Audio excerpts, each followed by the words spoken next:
చాలా చల్లని వాతావరణంలో వేడి వేడి మిర్చి బజ్జీని ఎలా తయారు చేసుకోవచ్చో చూద్దాం. ముందుగా మిర్చి బజ్జీని తీసుకుని 2 ముక్కలుగా కట్ చేసుకుని మధ్యలో ఉన్న సీడ్స్ తీసుకుని పక్కన ఉంచుకోవాలి.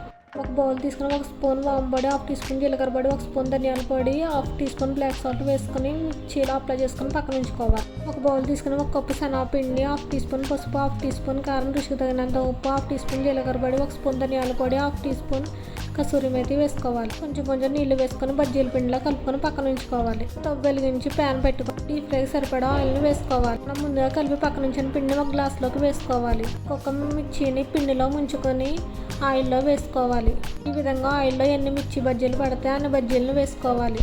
2 నిమిషాల తర్వాత వేరొక వైపు తిప్పుకొని ఫ్రై చేసుకోవాలి. ఈ విధంగా బజ్జీలు కలర్ మారిన తర్వాత ఒక ప్లేట్లోకి తీసుకొని పక్కన పెట్టుకోవాలి. తర్వాత బజ్జీలకి మధ్యలో ఘాటు పెట్టుకొని ముక్కలుగా కట్ చేసుకున్న ఉల్లిపాయ టమాటా పెట్టుకుని పైనుంచి నిమ్మరసం పిండుకోవాలి.